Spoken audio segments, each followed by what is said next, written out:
Hello guys, कैसे हैं आप लोग। आई होप आप सब लोग ठीक होंगे। तो आज की वीडियो में हम कवर करेंगे डायनेस्टीज़ ऑफ एमपी, जो प्रीलिम्स एंड मेंस दोनों के लिए इम्पॉर्टेंट है, पर मेंस के लिए ज़्यादा इम्पॉर्टेंट है क्योंकि जो नया सिलेबस है उसके अकॉर्डिंग उन्होंने अलग से डिफ़ाइन किया हुआ है। तो हम इसमें सारी जो डायनेस्टीज़ हैं मिडाइवल इंडिया की, उसके बाद जो हमारी मॉडर्न इंडियाज़ की भी जो डायनेस्टीज़ हैं उनके बारे में हम पढ़ेंगे। जैसे कि बुंदेलखंड डायनेस्टी है, गोंडवाना डायनेस्टी है, सिंधिया डायनेस्टी, भोपाल डायनेस्टी, इन सब के बारे में हम डिटेल में पढ़ेंगे, जिससे आपकी मेंस के आंसर्स भी कंप्लीट हो जाएं। ठीक है, तो अगर मेरी वीडियोस थोड़ी बहुत भी हेल्पफुल लग रही है ना, तो प्लीज़ ज़्यादा से ज़्यादा शेयर कर दीजिए। चलिए स्टार्ट करते हैं। सबसे पहले हम देखते हैं कि हम किस डायनेस्टी के बारे में पढ़ रहे हैं। तो सबसे पहले हम परमार डायनेस्टी के बारे में पढ़ रहे हैं, जो मिडाइवल इंडिया की एक डायनेस्टी है। आप लोगों ने में से काफ़ी लोगों ने सुना भी होगा इस डायनेस्टी के बारे में। अगर नहीं सुना है तो आज हम इसके बारे में डील करेंगे। ठीक है, तो जैसे इसमें लिखा हुआ है टाइम पीरियड कब से कब तक का था, 9th से 14th सेंचुरी। रीजन था Malwa and west central India. ठीक है, रीज़न हमें याद रखना है क्योंकि अगर आपके पास अगर 3 मार्कर या 5 मार्कर के क्वेश्चंस आते हैं तो आप उनको उन टाइम पीरियड के फॉर्म में लिख सकते हैं।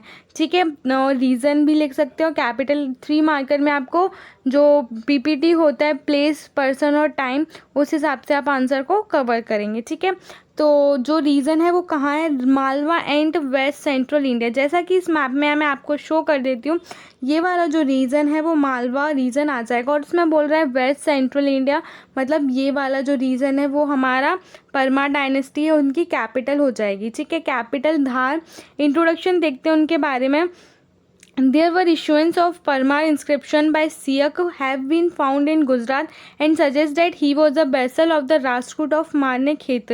वहाँ पर कुछ है ना परमार इंस्क्रिप्शंस मिलते हैं, जो सियक जो रूलर था उस टाइम पर, उन्होंने इसको इशू किए थे। उससे हमें पता चलता है कि जो he was a vessel of the Rashtrakuta of मारने खेत, मतलब वो राष्ट्रकूटा के टाइम पर थे। ठीक है, Siak sake the मारने खेता and establish the Parmar as a sovereign power around 972 century. ठीक है, जो सियक थे, इसके जो रूलर थे, जो फाउंडर थे, वो उन्होंने जो राष्ट्रकूटा की जो कैपिटल थी मारने खेता, उसको मतलब लूटा था। उसके बाद उन्होंने परमार डायनेस्टी को एस्टेब्लिश किया था।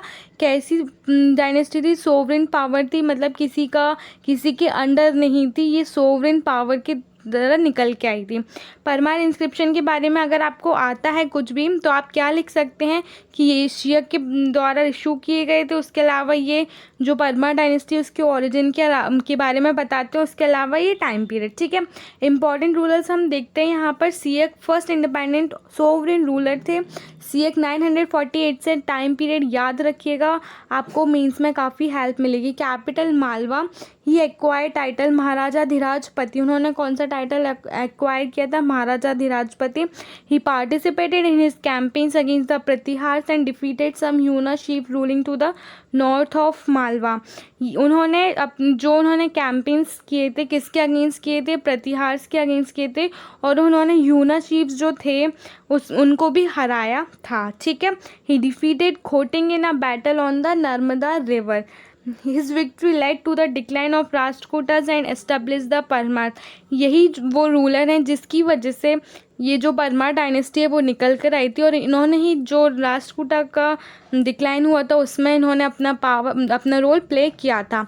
ठीक है, ये वाले जो नोट्स हैं वो आपको कहीं पर भी नहीं मिलेंगे, ये मैंने बहुत डिटेल में नोट्स बनाए हैं। अगर आप देखेंगे टीएमएच की बुक, उसमें भी इतना डिटेल में नहीं बताया, उन्होंने सिर्फ थोड़ा सा इंट्रोडक्शन और थोड़े से पॉइंट्स बताए, बाकी इतना डिटेलिंग में किसी ने नहीं बताया। मैंने काफ़ी जगह सर्च करके ये जो नोट्स है वो बनाया, तो इस वजह से आप प्लीज़ ज़्यादा से ज़्यादा शेयर कीजिएगा। ठीक है, फिर नेक्स्ट तो रूलर कौन थे, बगपति मुंज या मुंज सेकंड भी बोलते हैं। टाइम पीरियड है 972 से 990 सेंचुरी था। ठीक है, कैपिटल कौन सी हो जाएगी, धार। तो आपको ये थोड़ा याद रखना है कि कैपिटल पहले मतलब मालवा किसकी थी और धार किसकी थी। उसके बाद इन्होंने अज्यूम किए थे टाइटल्स जैसे Amoghavarsha, Shri Vallabha and Prithvi Vallabha. His military success against the Chahamanas of Shakambari.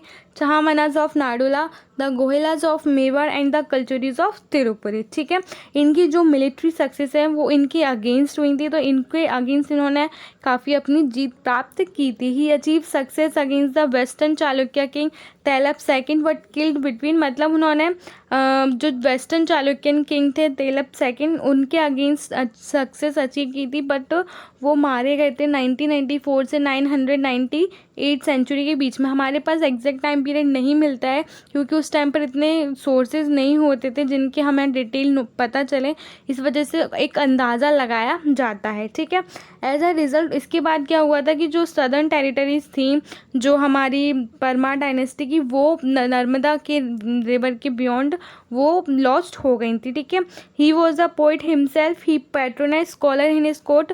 तो उनके कोर्ट में कौन कौन स्कॉलर थे वो इम्पॉर्टेंट हो जाता है, धनिक एंड धनंजय।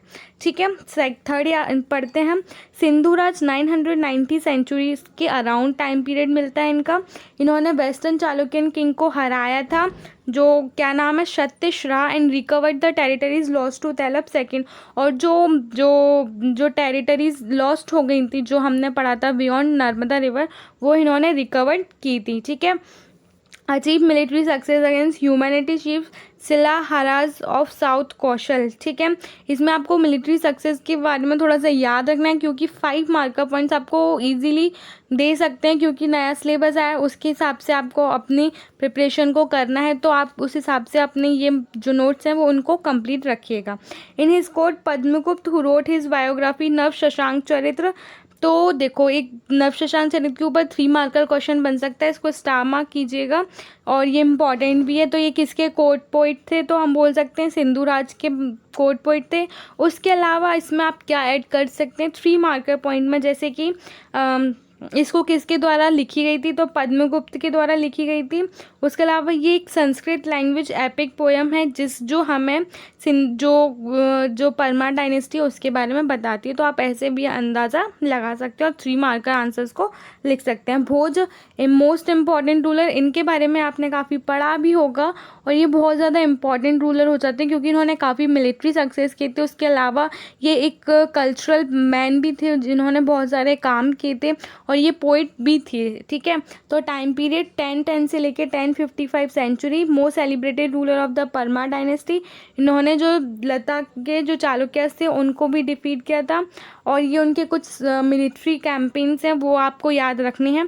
जैसे कि उन्होंने कल्याणी चालुक्य किंग के अगेंस्ट एक अलायंस बनाया था, किसके साथ, राजेंद्र चोला एंड गांगेदेव कलचुरी जी के साथ। ठीक है, उन्होंने एक कैंपेन भी लॉन्च किया था, कहाँ पर, किसके against, Kachchhapaghatas of Gwalior, with the ultimate goal of, वो कन्नौज को कैप्चर करना चाहते थे, बट जो कन्नौज के जो रूलर थे कीर्तिराज, उन्होंने इनको ईजीली मतलब रिपल्स कर दिया था।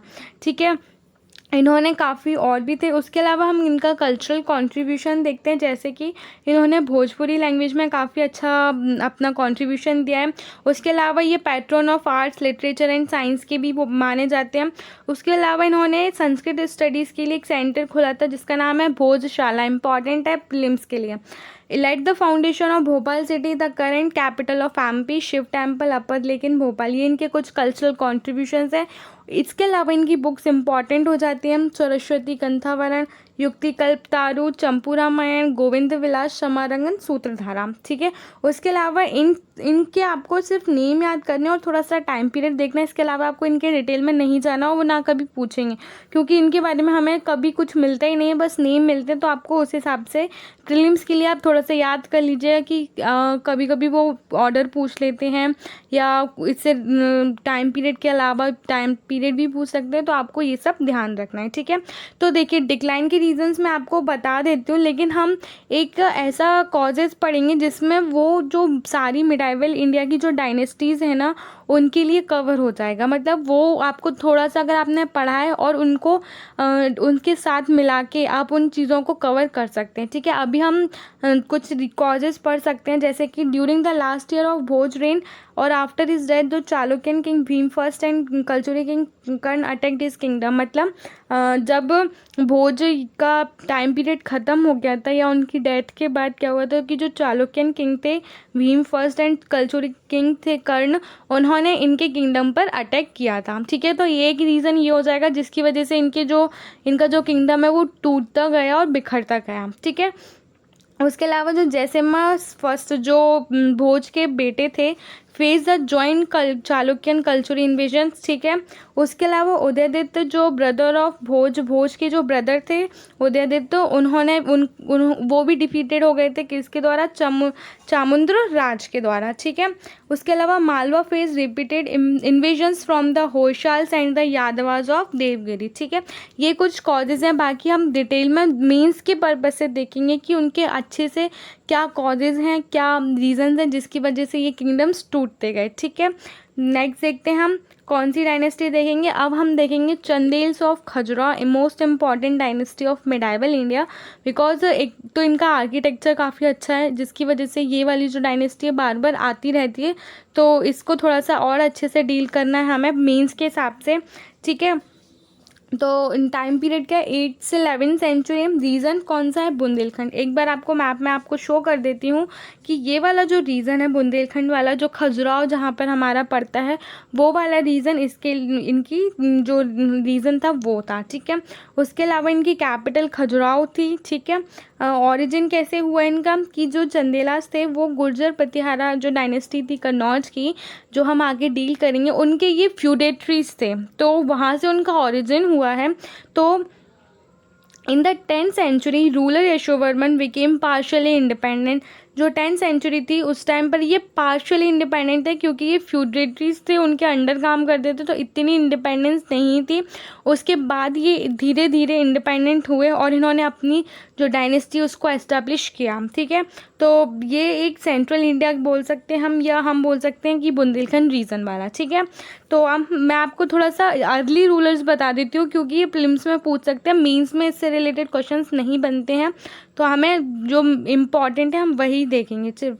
ठीक है, जीजक मूर्ति उनको बोला भी जाता था, उनकी जो टेरिटरी है जो चंदेलास ऑफ खजुराहो, पहले जीजक भुक्ति भी बोला जाता था। फिर नानक उनके फाउंडर थे। इम्पॉर्टेंट है कि कभी कभी पूछ लेते हैं कि फाउंडर कौन है, जीजक भुक्ति के या चंदेलास ऑफ खजुराहो, तो नानक फाउंडर हैं।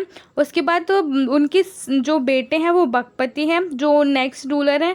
उसके बाद उनके दो सन थे, जय शक्ति और विजय शक्ति। ठीक है, उसके बाद इनके बेटे थे रहिला के दो बेटे थे, एक बेटा था हर्ष, उसके बाद यशोवर्मन दांग और विद्याधर। ये हम इनको डिटेल में डील करेंगे क्योंकि इनसे ही आगे इंडिपेंडेंट रूलर निकल कर आए थे, क्योंकि इस टाइम पर ये लोग पार्शियली इंडिपेंडेंट थे तो इतना इम्पोर्टेंट नहीं होता हमारे लिए।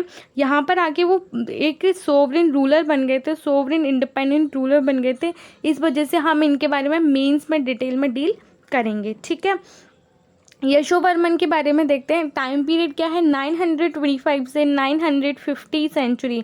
ठीक है, अगर आप चाहें तो जो हमने फर्स्ट परमा डायनेस्टी पढ़ी है उसके आप रिलेवेंट भी देख सकते हैं, कंटेम्प्रेरी देख सकते हैं, जिससे आपको याद करने में ज़्यादा प्रॉब्लम नहीं आएगी। ठीक है, ये सोवरेन इंडिपेंडेंट रूलर थे, मैंने आपको बताया था कि इस वजह से हम इनको मीन्स के लिए पढ़ रहे हैं, ये इंपॉर्टेंट हो जाते हैं हमारे लिए। इन्होंने कलिंजा का फोर्ट को कॉन्क्योर किया था, जीता था। उसके अलावा इनकी military success Gauda, Chedis, Kosala, Mithila, Kurus and Gurjaras. ठीक है, इन्होंने लक्ष्मण टेम्पल को भी कमीशन किया था। खजुराहो, जो मैंने आपको वर्ल्ड हेरिटेज साइट्स में खजुराहो के बारे में पूरा डिटेल में बताया था, अब वहाँ जाके एक बार खजुराहो का रिवीजन करेंगे। ठीक है, तो आपका एक बार वर्ल्ड हेरिटेज साइट्स भी कंप्लीट होती जाएंगी। 3 तो हैं ही, वैसे भी ज़्यादा तो है नहीं हमारी, 3 हैं, तो तीनों को आप इजीली रिवाइज करके बिल्कुल अपना जो प्रीलिम्स का एग्ज़ाम है उसके लिए अपने लिए तैयार रहेंगे। ठीक है, नेक्स्ट देखते हैं दांगदेव 950 से 990 सेंचुरी। इनके बारे में ज़्यादा हमें कुछ नहीं मिलता, बस इम्पॉर्टेंट ये कि इन्होंने जो विश्वनाथ टेम्पल है मैग्नीशियंट खजुराहो का, वो बहुत विशाल मंदिर है, वो इन्होंने कमीशन या इन्होंने कंस्ट्रक्ट करवाया था। ठीक है, टाइम पीरियड 950 से 990, थोड़ा आगे पीछे हो सकता है आपको अलग अलग बुक्स में, तो आप थोड़ा सा अप्रोक्स करके चलेंगे। ठीक है, गोंडदेव 1007 से 1017 सेंचुरी तक। ठीक है, इन्होंने जो अपनी कैपिटल थी उसको शिफ्ट किया था कलिंजर, जो पहले कहाँ पे थी, खजुराहो पे। ठीक है, इन्होंने ग्वालियर डिस्ट्रिक्ट है जो ग्वालियर है उसको भी इन्होंने कॉन्क्योर किया था, और इन्होंने पार्श्वनाथ एंड वैद्यनाथ टेम्पल बनवाया था। ठीक है, विद्याधर 1017 से 1029 का टाइम पीरियड था। इन्होंने प्रतिहार किंग ऑफ कन्नौज, जो कन्नौज के प्रतिहार किंग है जो हम आगे पढ़ेंगे, उनको भी इन्होंने मारा था। उसके अलावा महादेव टेम्पल इन्होंने कंस्ट्रक्ट करवाया था।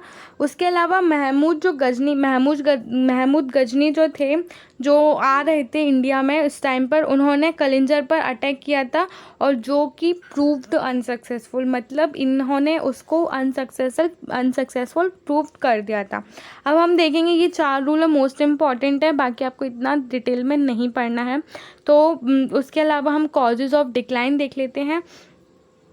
जो गजनवी इन्वेजन्स था मतलब बार बार गजनवी के इन्वेजन्स हो रहे थे इनकी किंगडम पर, इनकी डायनेस्टी पर, जिसकी वजह से इनकी पोजीशन वीक होती जा रही थी। ठीक है, इस कंडीशन का फ़ायदा उठाकर जो कल्चरल किंग थे गांगेदेव, उन्होंने भी जो चंदेला जो रूल किंगडम है उसके ईस्टर्न पार्ट्स को कॉन्क्योर कर लिया था। जो हमारे ईस्टर्न पार्ट्स हैं इसके, जो बुंदेलखंड रीजन के, उनको इन्होंने कॉन्क्योर कर लिया था और ये हमें इंस्क्रिप्शन से मिलता है। उसके अलावा Prithviraj invaded the Chandela kingdom and sacked Mahoba. ठीक है, उसके अलावा Chandel power continue to decline because of, उस टाइम पर क्या हुआ, मुस्लिम इन्वेजन स्टार्ट हो रहे थे अपने इंडिया में, नॉर्थ वेस्ट फ्रंटियर से आ रहे थे, तो इस वजह से भी इनकी जो डायनेस्टीज़ थी यहाँ पर बहुत सारे अटैक होते जा रहे थे, तो इस वजह से भी।